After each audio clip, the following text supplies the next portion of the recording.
Conférence des Amis du Mali en Belgique le 15 mai prochain. Il s'agira de dégager des pistes de soutien au processus de sortie des crises dans notre pays. Le Forum des organisateurs de la société civile a tenu une rencontre pour mieux préparer ce rendez-vous de Bruxelles. Retour de l'administration dans la ville d'Assongo, située à 95 km de Gao. Le préfet du cercle et ses agents se donnent pour mission le retour à une vie normale le plus tôt possible. Et votre chronique santé de ce soir fera le point sur l'initiative Armande Bégin. Cette Canadienne amie du Mali s'est battue pour la promotion de la santé en 2006 et 2010 à travers une plus grande implication des groupements de femmes dans la gestion de la santé. Bonsoir à tous, merci de nous suivre. Je vous souhaite la bienvenue à cette édition que nous commençons par ce communiqué du Conseil des ministres extraordinaire du lundi 29 avril 2013. Le Conseil des ministres s'est réuni en session extraordinaire le lundi 29 avril 2013 dans sa salle de délibération au palais de Koulouba sous la présidence du président de la République par intérim, Dionkouda Traoré. Le Conseil des ministres a adopté sur présentation du ministre de l'économie, des finances et du budget le projet de loi de finances rectificative pour l'exercice 2013. Le budget d'État 2013 a été élaboré sur une base prudente compte tenu de la crise sécuritaire et politique que notre pays a connue depuis 2012 et qui a eu comme conséquence la contraction de l'activité économique et la suspension de l'aide au développement des principaux partenaires techniques et financiers. Cette prudence a consisté à inscrire dans le budget 2013 les dépenses en tenant compte des ressources mobilisables avec la reprise de la coopération financière internationale suite à l'adoption de la feuille de route du gouvernement de transition en janvier 2013 par l'Assemblée nationale. Il est apparu nécessaire de rectifier le budget initial 2013 en vue de prendre en charge toutes les ressources nouvelles.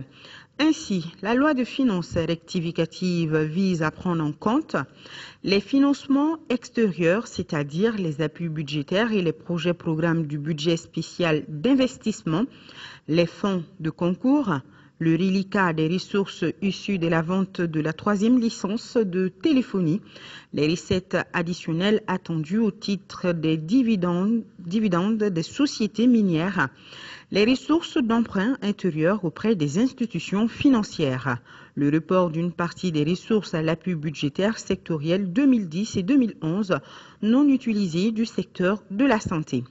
Ces ressources nouvelles sont allouées en fonction des priorités de la feuille de route du gouvernement de transition, à savoir la libération et la sécurisation des régions occupées, l'appui aux forces armées, l'aide humanitaire, le retour de l'administration dans les zones libérées, l'organisation du dialogue et la réconciliation, l'organisation des élections, la protection des acquis en matière d'éducation et de santé et la relance de l'activité économique.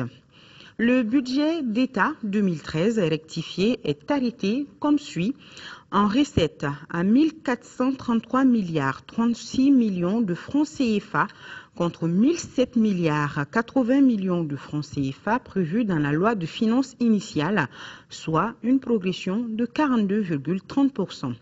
En dépenses à 1464 milliards 596 millions de francs CFA contre 1057 milliards 257 millions de francs CFA dans le budget initial, soit un taux de progression de 38,53%. Le budget rectifié dégage un déficit prévisionnel de 31 milliards 560 millions de francs CFA contre 50 milliards 177 millions de francs CFA dans le budget initial. Ce déficit sera financé par les ressources provenant des aides budgétaires extérieures. Voilà. Fin du Forum national sur la gestion de la crise du Nord, un forum organisé par le collectif des ressortissants du Nord, Coren. Les organisateurs exigent la libération du Kidal et s'opposent à l'organisation des élections avant le recouvrement total de l'intégrité territoriale du Mali. Bourama Traoré pour le compte-rendu. Rideau sur le Forum national consacré à la gestion de la crise du Nord. Les 2 jours d'échange auront permis aux participants une meilleure compréhension de la problématique de la crise du Nord, l'exercice au terme duquel des recommandations ont été formulées. Réfuter le nom Azawad en tant que désignation de circonscription administrative et se référer aux désignations consacrées que sont les régions de Tombouctou, 6e région, de Gao, 7e région et Kidal, 8e région. Le Coran devrait à présent renforcer sa capacité de faire des plaidoyers solides afin de rendre plus effective sa capacité d'influer les politiques publiques. Il y a une urgente nécessité de disposer d'une armée professionnelle, disciplinée, plurielle, engagée et capable d'assumer ses missions régaliennes sur toute l'étendue du territoire national, y compris dans la région de Kidal. Et enfin, une demande de décentraliser les centres de formation militaire. Le collectif des ressortissants du Nord se félicite également de l'évolution progressive de la reconquête des territoires du Nord. Cependant, il dit ne pas comprendre la situation de Kidal. Et le forum a formulé une recommandation dans ce sens qui a tout l'air d'une exigence. L'exigence du peuple du Corel est la libération totale et sans condition de toute la région de Kidal. Pas d'élection sans la région de Kidal. Des propos on ne peut plus clairs et un plan d'action sera rapidement élaboré de même qu'un chronogramme de mise en œuvre. Le Coran entend également organiser des missions en direction du Nord pour restituer les conclusions du forum. L'organisation de cette rencontre a été bien appréciée par la CEDEAO, laquelle réaffirme une fois de plus son soutien au Mali. Nous serons toujours à vos côtés sur un certain nombre de principes sur lesquels la CEDEAO n'a jamais changé et ne va jamais transiger. Il s'agit de l'unité du pays. Il s'agit de l'intégrité territoriale du pays. Il s'agit de la laïcité de l'État malien. Et le représentant spécial de la CEDEAO de conclure par une invite aux Maliens à se parler et à regarder dans la même direction. Car, dit-il, la situation actuelle du pays nécessite une synergie d'efforts. C'est vrai, reconnaît le président du Haut Conseil islamique, pour qui le renforcement de l'unité nationale passe par un pardon mutuel. On ne peut pas ne pas se pardonner, on ne peut pas ne pas se parler, ce n'est pas possible. Ce peuple ne peut pas le faire. Nous sommes un peuple croyant. Nous allons nous pardonner, quelle que soit la gravité de la faute. C'est un devoir religieux pour nous de nous réconcilier. C'est un devoir citoyen pour nous de nous réconcilier. On va se réconcilier. Juste après le forum, les responsables du collectif des ressortissants du Nord ont rencontré la presse, occasion de donner plus d'informations aux journalistes sur les contours de la rencontre. Le 15 mai prochain à Bruxelles, en Belgique, il sera question du Mali, une rencontre de haut niveau qui va dégager des pistes de soutien au processus de sortie des crises. En prélude à ce rendez-vous de Bruxelles, le Forum des organisateurs de la société civile a tenu un atelier d'échange. Tchemoro Konaté nous en parle.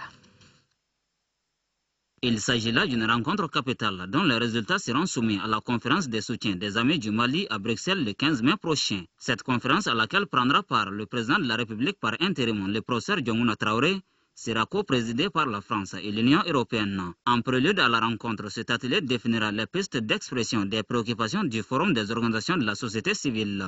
Ces préoccupations s'articulent autour de la promotion du développement durable dans des situations de conflit et de fragilité, la prise en compte de la question de l'équilibre entre les actions d'urgence et le développement durable, l'accroissement des financements pour répondre aux besoins immédiats des populations affectées par le conflit et l'insécurité alimentaire.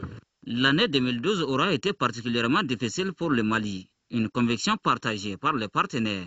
Nous sommes tous conscients des défis qui restent, de l'étendue des challenges. Il faut réussir le processus de réconciliation entre toutes les communautés. Il faut organiser les élections. Ça, ce sont les grands axes de la feuille de route adoptée par le gouvernement et que nous soutenons dans tous ces efforts pour le réussir. La France mettra en place au Mali une initiative vous permettant d'avoir accès à une information détaillée de chacune des actions que nous financerons, permettant ainsi de suivre leur mise en œuvre de façon précise. Le ministre des Maliens de l'Extérieur et de l'intégration africaine a apprécié l'initiative avant de réitérer l'engagement de son département et de l'ensemble du gouvernement à l'accompagner. Le présent atelier devra permettre aux acteurs non gouvernementaux du développement non seulement de dégager des propositions complémentaires à celles du gouvernement dans le cadre du processus de sortie de la grave crise multidimensionnelle que traverse notre pays, mais aussi de présenter vos réflexions sur l'avenir du Mali. Le Forum des organisations de la société civile a salué les efforts en cours et ceux déjà déployés par le gouvernement et la communauté internationale. Des efforts parmi lesquels le retour à l'ordre constitutionnel, l'intervention militaire dans le septentrion, l'élaboration d'une feuille de route adoptée par l'Assemblée nationale en janvier dernier et la mise en place de la commission dialogue et réconciliation. Tournée européenne du président du Conseil économique, social et culturel, Djamil Bitar. C'est dans le cadre de la présentation du recueil annuel de son institution. La délégation a rencontré les Maliens de France afin de recueillir leurs doléances dans le cadre de l'élaboration du rapport 2013 du Conseil économique, social et culturel. Maranfin Konati. Ce face-à-face entre la 8e institution de la République et la diaspora malienne s'est vite transformé en procès des institutions maliennes. Le Conseil économique, social et culturel en tête de peloton. La diaspora malienne tenait à savoir quel rôle l'institution aura joué dans la déchéance actuelle du pays. Les radicaux diront même que l'institution a failli. Moi je dis que le Conseil économique et social a failli à sa mission. Aujourd'hui, faire la vitrine du Mali, la culture. Nous savons tous que le développement du Mali obligatoirement passe par sa culture. Et croyez-vous qu'on peut continuer avec ces institutions qui se superposent les unes sur les autres et qui n'arrivent pas à apporter des solutions à la préoccupation du pays? Interpellé sur différentes faiblesses des institutions de la République du Mali, l'ambassadeur, le président du Conseil économique et social et les membres de sa délégation donneront des réponses aux différentes interrogations. En fin d'exercice, le président Djamil Bitar tire les enseignements. Le retour éventuel de la paix au niveau des régions nord du pays, l'organisation des prochaines élections, que ce soit l'élection présidentielle, les législatives ou les communales, le vivre ensemble était au centre des débats. Et vous savez que les préoccupations de 2012 n'ont malheureusement pas été prises en charge par les autorités à cause des problèmes que nous avions eus, tant au niveau de l'administration qu'au niveau même du fondement de notre État. C'est un responsable averti que la délégation du Conseil économique, social et culturel quitte la France pour l'Espagne, espérant que la moisson sera fructueuse. La traque des terroristes se poursuit activement par nos autorités. Pour preuve, les services spéciaux de sécurité du Mali viennent d'appréhender un groupe de terroristes. Ces éléments infiltrés par le Moujao à Bamako ont été mis hors d'état de nuire. Pour plus de précision, écoutons le capitaine Modibo Nama Traoré, officier des affaires publiques de défense et de sécurité. Il y a 7 éléments du Moujao qui sont réclamés du Moujao, effectivement, ils l'ont dit au cours de leur interrogatoire, qui ont été interpellés et remis l'autre jour quand même à la justice. Mais l'action s'est passée bien avant. C'est le fruit d'une longue filature quand même qui a abouti à l'arrestation de ces éléments-là. Ces éléments sont les disciples d'un imam nommé Hamed Yeya Diallo, qui se trouve dans une localité à Tina Hamaten, près de Gossi. Donc lui, il était l'imam attitré du Moujao, un leader du Moujao dans la zone de Douanza, Gossi et puis Kona. Donc c'est lui qui était vraiment très actif. Donc son fils était là bien avant. Son fils avait été envoyé ici depuis septembre. Donc il s'est inscrit dans une madrasa de la place derrière le fleuve. Il procédait à des recrutements des jeunes talibés et qu'il renvoyait à son père. Et tous les enfants soldats qui avaient été retrouvés après les événements de Kona ont été recrutés par le biais de cet élément-là. Donc ensuite, quand les services sont remontés au fils, ça les a permis aussi de trouver les autres qui étaient là, qui avaient des décès. Quelque chose qui s'est passé en mars, on ne l'a pas communiqué. Traditionnellement, ces services travaillent dans l'anonymat. On n'est pas là pour communiquer les actions et quand même, ils sont là pour assurer la sécurité intérieure quand même de l'État. On était dans une situation de piscose au sein de Bamako où, par mesure de prudence, on n'a pas voulu communiquer là-dessus pour ne pas éveiller d'autres velléités. C'est-à-dire que les gens quand même s'arrogent le droit de s'attaquer à des personnes qui, d'aventure, n'étaient même pas impliquées dans ce mouvement-là. Donc c'est par précaution et par souci quand même de maintenir cette stabilité sociale que nous n'avons pas voulu communiquer. Et c'est justement, on nous incrimine aujourd'hui que pourquoi nous n'avons pas communiqué. Tout simplement, ceux qui ont appris l'affaire l'ont appris au moment du transfert de ces éléments-là à la maison d'arrêt. Voilà, le capitaine Modibo Nama Traoré, officier des affaires publiques, de défense et de sécurité, était au micro de Isaac Tchenou. Le président de l'Assemblée nationale porte à la connaissance des honorables députés qu'une séance d'interpellation du gouvernement sur la mise en œuvre de la feuille de route se tiendra mardi 30 avril 2013 et jour suivant, s'il y a lieu, à partir de 10 heures précises, dans la salle Modibo Keïta. Le président s'est compté sur la présence effective des honorables députés et la séance est publique. Autre grand titre de ce journal, le retour de l'administration dans la ville d'Assongo, située à 95 km de Gao. Assongo, faut-il le rappeler, a vécu un véritable calvaire lors de l'occupation et jusqu'à présent, des traces sont visibles partout dans la ville. Pour rassurer la population, le préfet du cercle ne cesse de rencontrer les élus notables de la ville pour la recherche d'une paix durable et un retour des déplacés et réfugiés. Drissa Kone. L'histoire retiendra que c'est la ville d'Ansongo qui a enregistré la toute première amputation de main sur le citoyen Al-Ader Aga Al-Mustafa de Tinahama par les éléments du Moujaou. Comme si cela ne suffisait pas, les structures administratives ont été mises à sac et servent d'abri aujourd'hui pour les animaux.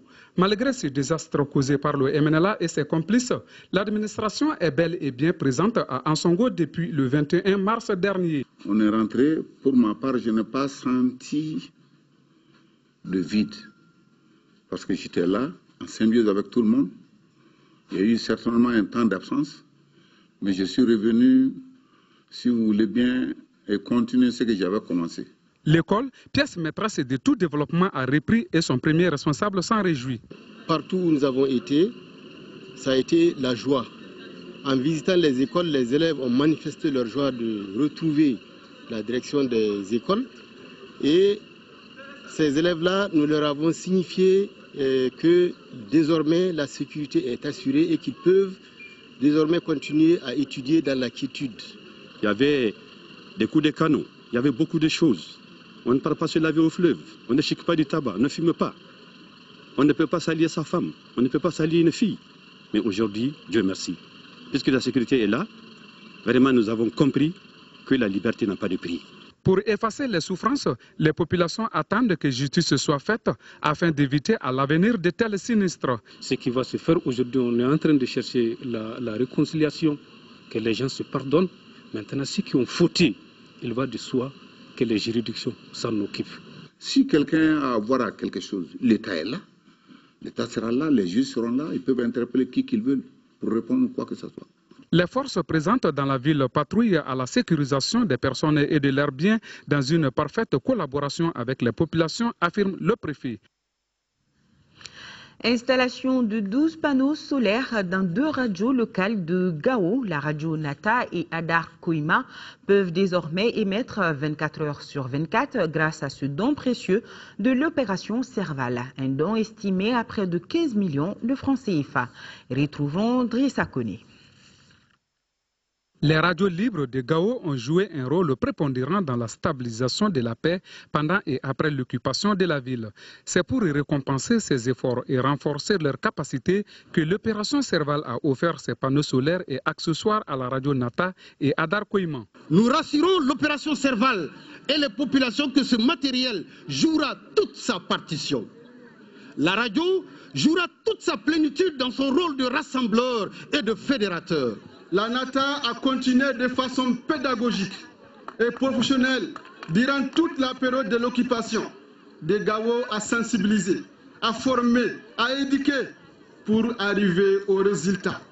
Chacune des radios a reçu 12 panneaux solaires de 250 watts équipés de 12 batteries de 180 ampères, 3 régulateurs et un convertisseur qui fournissent 250 kW capables de prendre les radios et de fonctionner les bureaux 24 heures sur 24. Nous n'avons pas pu apporter un soutien à toutes les radios de Gao.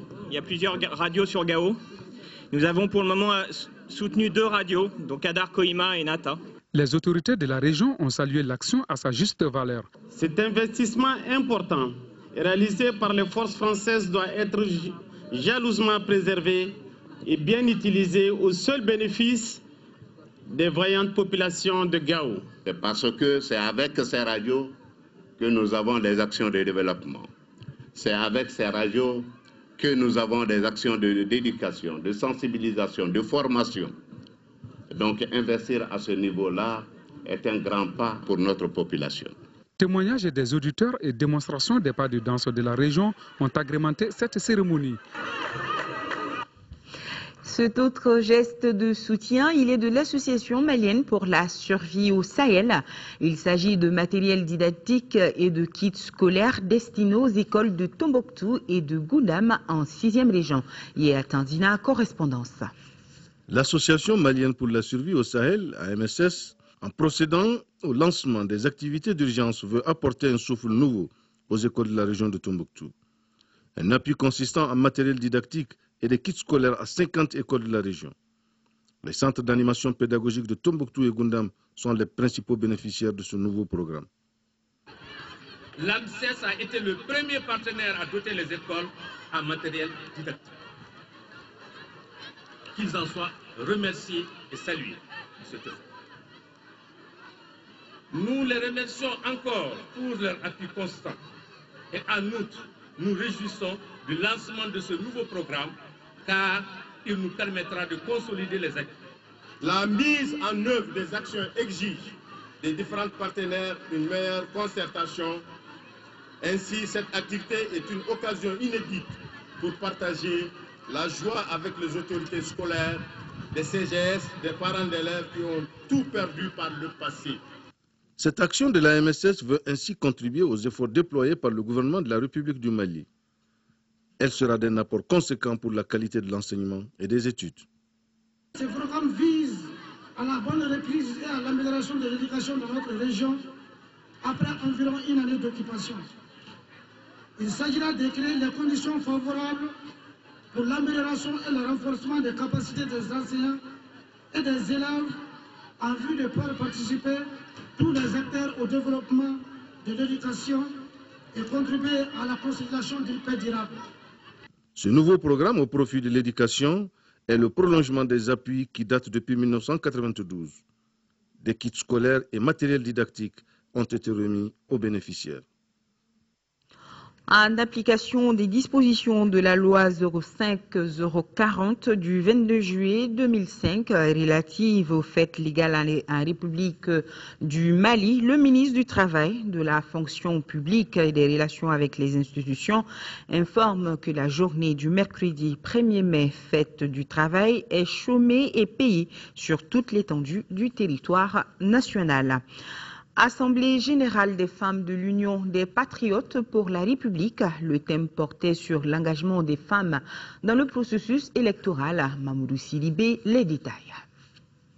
Le thème retenu par les femmes de l'Union des patriotes pour la République, URP, lors de leur assemblée générale, à savoir l'engagement des femmes dans le processus électoral, vise des objectifs. Lancer le processus de mobilisation des femmes pour les élections à venir et mobiliser des millions de femmes pour le candidat du changement. Ces 20 dernières années, le taux de participation aux élections s'est relevé de plus en plus faible. Et cela alimente naturellement le débat sur l'épineuse question de la légitimité des hommes et des institutions issues de ces scrutins. Est-ce une crise de civisme, de militantisme? Est-ce une défiance à l'égard des partis politiques et des hommes politiques? La réponse à ces questionnements est un préalable à l'atteinte des objectifs que le parti s'est fixés. Il faut rompre avec les anciennes habitudes pour bien amorcer un vrai changement dans ces pays, a dit le président du parti. On ne peut pas faire du changement avec du réchauffé. Ceux qui se sont servis pendant 25 ans, pendant 20 ans, dans les caisses de l'État si on continue à les plébisciter, quand on continue à scotcher les femmes à l'applaudimètre, quand on continue à mettre les jeunes pour porter que les t-shirts, prendre du thé et du sucre, ça ne changera pas. Quant à la présidente de l'URP, plus question d'être figurative ou accompagnatrice. Comme pour illustrer cette volonté d'induire le changement, elle a invité les femmes à retirer leur carte d'électeur. Fin des travaux du Conseil de direction de la Direction nationale du commerce et de la concurrence. Au cours des travaux, les membres du Conseil ont fait, entre autres recommandations, la relecture des textes de base de la structure conformément à l'étude menée par la Banque mondiale en 2010. Adama Koudjo, reportage. Le Conseil a échangé durant 2 jours sur les différents défis et contraintes à relever par la Direction nationale du commerce et de la concurrence DNCC.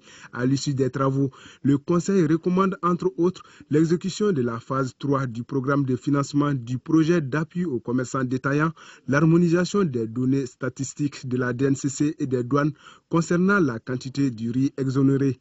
Les participants ont également demandé la publication trimestrielle de la revue d'information économique et commerciale et la tenue régulière du conseil de la direction de la DNCC.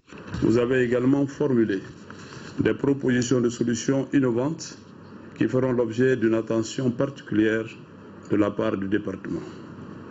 Les conclusions auxquelles vous êtes parvenus rassurent le département et augurent de perspectives heureuses quant à l'idée d'une DNCC restructurée, capable de jouer un rôle de premier ordre dans la relance de l'économie malienne. Ont participé à la rencontre des acteurs venus des régions du pays et du district de Bamako. Les acteurs de la production rizicole se rencontrent dans la capitale des Balanzans. C'est à la faveur d'un cadre de concertation organisé par l'Institut d'économie rurale en partenariat avec Africa Rice de Saint-Louis. Cette rencontre vise une concertation entre producteurs pour l'amélioration de la production rizicole en Afrique. Fouséini Samaki, correspondance. Au cours de cette rencontre internationale initiée par l'Institut d'économie rurale IER en partenariat avec Africa Rice Saint-Louis, les acteurs de l'agriculture échangeront sur la situation de la recherche rizicole, la défense des cultures, la mécanisation, la transformation, enjeux et perspectives de développement au Mali et en Afrique. La réunion qui nous unit aujourd'hui s'inscrit dans cette nouvelle dynamique de partenariat afin d'échanger avec les différents acteurs des chaînes de valeur riz au Mali, arriver à un diagnostic clair de la situation du riz et de la riziculture au Mali et à proposer des solutions à mettre en œuvre pour répondre aux attentes des producteurs et des autorités maliennes. Les acteurs de la riziculture au Mali, dont l'Office du Niger, l'Office riz Ségou, l'Office riz Mopti, les périmètres irrigués de Baginda et de Séléngué, mettront ensemble leur synergie pour relever les défis de l'autosuffisance alimentaire.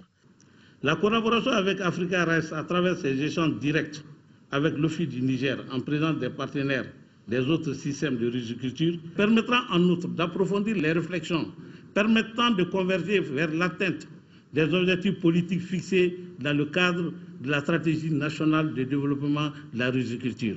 Un autre temps fort de cette journée a été la visite des stands d'exposition des techniques de recherche de l'IER et les variétés de riz expérimentées au Mali. Auparavant, le gouverneur de la région de Ségou, dans son allocution de bienvenue, a salué la tenue de ce séminaire dans la capitale des Balanzans. Le projet de développement de l'aviculture au Mali tient depuis ce matin sa 11e session du Conseil de surveillance. Notons que le budget 2013 du projet s'élève à 50 millions de francs CFA. Moussa Fane. L'aviculture joue un rôle important dans l'économie de notre pays. C'est pourquoi, au cours de cette année, les administrateurs du Conseil de surveillance du projet de développement de l'aviculture au Mali entendent promouvoir l'activité. Les responsables du projet souhaitent également augmenter la production de l'aviculture au Mali afin de rendre le prix de la volaille accessible à tous. Ce qui est essentiel pour nous, c'est de pouvoir approvisionner correctement les marchés. Maintenant, pour ce qui concerne l'augmentation des prix des volailles, nous sommes en train de voir avec la recherche comment faire en sorte que le prix de revient des produits avicoles soit assez bas pour permettre aux Maliens de consommer des produits à moindre coût. Au cours de cette 11e session, le budget 2013 du projet de développement de l'aviculture au Mali est arrêté à 50 millions de francs CFA. De sa création à nos jours, le projet a obtenu des résultats appréciables. Il s'agit notamment l'accroissement du potentiel avicole à travers l'augmentation de l'effectif de volailles qui passe de 22 millions de sujets, toutes espèces confondues, en 1999 à 28 millions en 2007, 36 millions en 2010 et 37 millions en 2012. La construction et l'équipement de 19 marchés à volailles, 14 centres d'abattage et 4 aires de vente de volailles. Malgré ces résultats, il faut noter la difficulté de réalisation de nouvelles infrastructures de commercialisation dues à l'absence de financement de la deuxième phase du projet. Le Musée national du Mali tient aussi les 13e et 14e sessions ordinaires de son conseil d'administration. L'ordre du jour porte sur le rapport d'activité et le point d'exécution du budget 2012, le programme d'activité et le projet de budget 2013. Modibo Souari. À l'ouverture des sessions couplées du Musée national, le ministre de la Culture a d'abord remercié et félicité le nouveau et ancien membre du conseil d'administration. Au cours de cette séance, les administrateurs se sont penchés sur les 13e et 14e sessions ordinaires de la structure. Une structure qui a connu une forte baisse de fréquentation touristique cette année en raison de la crise. Nos recettes sont constituées essentiellement de nos activités de visite, des activités de location d'espace liées aux événements qui peuvent se faire ici. Le public touristique ne vient plus. Il y a très peu d'activités qui se font. Et le résultat, c'est qu'aujourd'hui, on est dans une situation très compliquée. L'exercice écoulé a mis en veilleuse certaines activités, notamment les jeudis musicaux, les contes du Mali les mercredis, les projections de films en plein air suivies de débats. Pour cette année, les ambitions du musée national ont été revues encore à la baisse. L'État malien doit aujourd'hui faire les efforts nécessaires pour renforcer les budgets du musée. Pour moi, aujourd'hui, la culture doit être au cœur de nos préoccupations. Les dotations budgétaires de l'État du 2e et 3e trimestre ont été réduites à hauteur de 67%, celles du 4e trimestre supprimées. Sur une prévision de 608 210 541 francs CFA, déjà en baisse par rapport à 2011, les recettes de 2012 ont été de 440 782 120 francs CFA, soit un taux de réalisation de 72,47% contre 88% en 2011. Ainsi, le budget de l'exercice 2013 a été adopté en recettes et en dépenses à un peu plus de 384 500 000 francs CFA, soit une diminution de près de 13%. Héritier du musée soudanais de Bamako, inauguré en 1954, le musée national du Mali s'est ouvert depuis sa refondation en 1981. Cette nouvelle architecture s'ouvre à toutes les expressions qui composent aujourd'hui la culture malienne dans sa diversité historique et futuriste. Oui, il faut aller visiter le musée. En 5e région, la délégation du Conseil économique, social et culturel vient de procéder à la restitution de sa mission effectuée dans la région, une mission qui avait pour objectif l'élaboration du recueil annuel des besoins et attentes de la société civile. Yaya Bokoum. La présence de cette mission du Conseil économique, social et culturel en 5e région est d'ordre constitutionnel. L'article 107 de la Constitution impose au Conseil économique, social et culturel de dresser chaque année le recueil des problèmes, des besoins et des attentes des populations. De l'année dernière à aujourd'hui, c'est vrai, on a réalisé un certain nombre de choses, mais nous avons perçu les impacts de l'insécurité qui a pesé sur la région de Mopti. Au terme de la mission, la délégation du Conseil économique, social et culturel était en face des autorités régionales, locales, élus communaux, représentants de la société civile pour l'exercice de l'élaboration du recueil annuel des besoins et attentes de la société civile. Au sortir, c'est un document qui compile les préoccupations majeures des populations de la région. Ces besoins-là, ils sont nombreux. Il y a au niveau de l'agriculture, une augmentation de l'aménagement des terres agricoles. au niveau de l'élevage et une large extension des pâturages et également la culture du bourgou. Au niveau économique, aujourd'hui, avec tout ce que nous avons vécu, la région est sérieusement éprouvée. À en croire au chef de la délégation, la mission du Conseil économique, social et culturel repart à Bamako avec la conviction qu'il y aura une meilleure écoute. Plus de 180 millions de francs CFA, c'est le coût de réalisation de 3 ponts dans la commune de Sangaré-Bougou, cercle de Kati.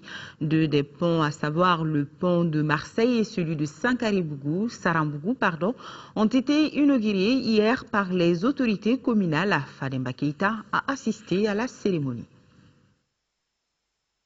Financés sur fonds de viabilisation prélevés sur chaque parcelle au moment du lotissement, les ponts de Marseille, de Sarambougou et le pont Johnny ont coûté à la commune de Sangaré-Bougou près de 186 millions de francs CFA.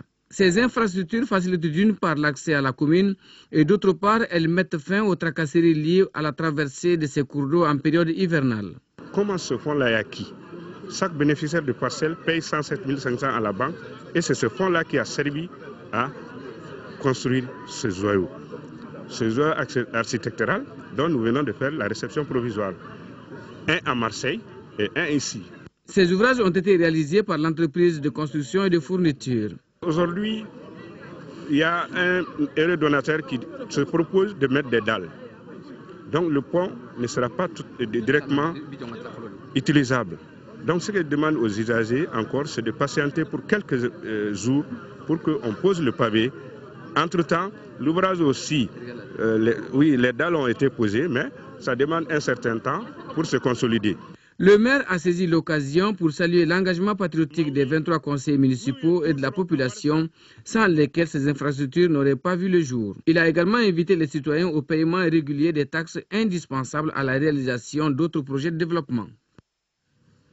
Le groupe Recherche, Action, Formation et Intermédiation vient de faire don d'un important lot composé essentiellement de matériel médicaux et sportif. Ce geste s'adresse à certains services de sécurité, de centres de santé communautaires et d'associations de la place. Compte rendu chez Koumar Sangari. L'association Graphi Onlis est une organisation internationale basée en Italie. Par ces gestes, elle entend soulager la souffrance des populations démunies par d'abord des effets d'habillement et par l'intermédiaire de plusieurs associations maliennes. Il y a 3000 paires de chaussures, et il y a 1400 paires de lunettes et les chaussures de sport, plus de 2000 paires. Les valeurs sont plus de 140 millions de francs CFA. Les moments que nous vivons aujourd'hui au Mali, il est important pour tous les Maliens de pouvoir s'inscrire dans une activité d'action humanitaire. Et donc, dans ce cadre-là, je pense que c'est une action qui est salutaire et que tous les Maliens devraient pouvoir répliquer. Ensuite, des lunettes corrigées, des lits et appareils de dialyse ont été remis à plusieurs centres de santé communautaires pour la prise en charge des cas d'insuffisance rénale. Aussi, pour faciliter l'évacuation sanitaire dans la commune de Baguineda, Graphi Onlis a offert une ambulance équipée au CESCOM de la dite commune. La commune est composée de 32 villages. Pour certains villages, ils sont très loin du chef-lieu et nous avons des problèmes de déplacement. Donc ça va soulager beaucoup la population. Enfin, l'association Graphi Onlis a doté certains services de sécurité en lunettes antisolaires et chaussures de sport. Il s'agit notamment de la garde présidentielle, de la brigade d'investigation judiciaire et du commissariat de police du 3e arrondissement. Le syndicat national de santé, de l'action sociale et de la promotion de la famille comité CHU Gabriel Touré, après avoir trouvé un accord avec la direction de l'hôpital, lève son mot d'ordre de grève prévu pour les 30 avril, 1er et 2 mai 2013. Le communiqué de levée de mot d'ordre de grève est lu ici par Mama Boubacar Bamani, secrétaire aux revendications du comité syndical du CHU Gabriel Touré.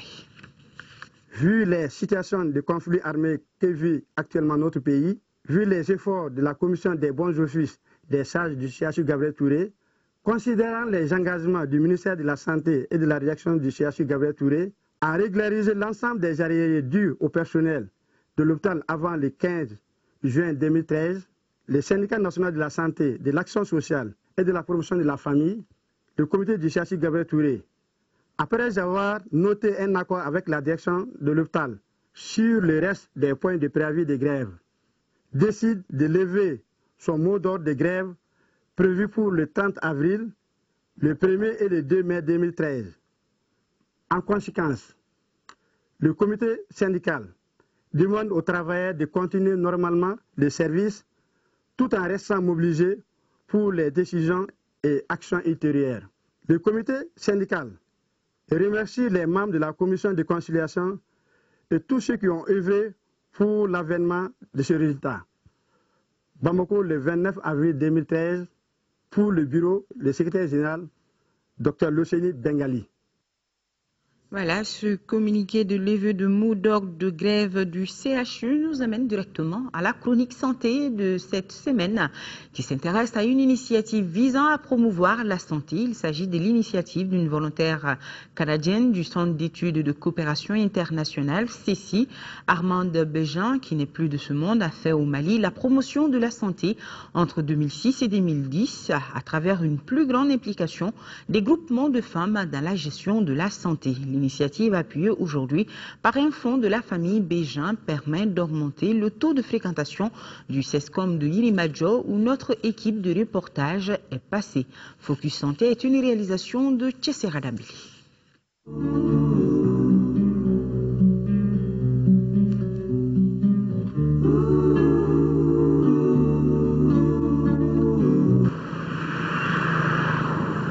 Au centre de santé communautaire de Yirimadjo, les femmes du comité des utilisatrices du CESCOM sont toujours actives. Depuis 2011, une cuisine collective leur permet d'appuyer le personnel et les patients qui passent par ce centre. Mais le gros du travail, c'est l'information, la communication pour faire mieux connaître le CESCOM et améliorer la santé de la femme et de l'enfant. Les femmes qui sont ici, on peut les considérer aussi comme des relais. Elles appuient la sage-femme dans ses activités. Elles font des démonstrations nutritionnelles aux côtés de la sage-femme. Elles montrent aux femmes comment préparer des bouillies améliorées données aux enfants. Elles font ça non seulement au niveau du CESCOM, aussi dans leur zone. Elles servent aussi de relais à côté de la SACO. Parce qu'elles font des mobilisations dans leurs différents secteurs. Donc grâce à ces femmes, le taux de fréquentation du CESCOM a augmenté. Entre 2006 et 2010, Madame Béjean a appuyé la Fédération nationale des associations de santé communautaire au Mali. Elle a identifié une cinquantaine de groupements de femmes par lesquels elle est passée pour faire face à ce qu'elle a considéré comme un problème dans la plupart des CESCOM du Mali. Le problème qui a été identifié, ça c'est un manque de mobilisation communautaire autour des questions de santé. Pour pallier à cette mobilisation, elle a voulu impliquer les femmes parce qu'elles sont les premières à s'occuper de la question de santé de la famille. Donc en les impliquant, elle peut mobiliser leurs pairs pour pouvoir bonifier un peu le taux de fréquentation au niveau des CESCOM. Aujourd'hui, avec le fonds qui porte son nom, les femmes de Yirimadjo ont contribué à faire connaître le centre de santé de leur quartier tout en améliorant son taux de fréquentation. Le comité a été mis en place en 2009 et ces femmes ont travaillé au niveau de la communauté pour non seulement expliquer aux femmes les prestations qui sont faites au niveau du CESCOM. Et ceci a permis à quand même beaucoup de gens qui partaient chercher des services au niveau des CCRF, au niveau des hôpitaux, de venir au niveau du CESCOM pour avoir ces services-là. Et donc le taux a effectivement beaucoup, parce qu'actuellement on était à 60 malades par jour, mais actuellement nous sommes à 80-90 malades par jour. Donc chaque fois que les malades viennent, ils nous disent qu'effectivement les femmes nous ont rencontrés, nous ont expliqué les services que nous faisons et cela a apporté vraiment un bonus par rapport à nos activités. Les femmes fréquentent aujourd'hui beaucoup les CESCOM. Nous pouvons souvent compter 80 patients en consultation. Certains sont obligés de vaquer à leurs occupations pour revenir occuper leur rang. Le CESCOM est très fréquenté et souvent débordé. Les femmes de Yirimadjo servent d'efficaces courroies de transmission entre l'association de santé communautaire et les patients. La cuisine du comité des femmes utilisatrices du CESCOM apporte un appui alimentaire aux mamans des enfants hospitalisés à l'unité de récupération nutritionnelle intensive du CESCOM. La méthode inspire déjà puisque les femmes de Yirimadjo sont allées expliquer leur expérience dans les CESCOM de Kaï qui comptent procéder de la sorte pour se faire connaître auprès de la communauté et améliorer leur taux de fréquentation par là même promouvoir la santé de la femme et de l'enfant.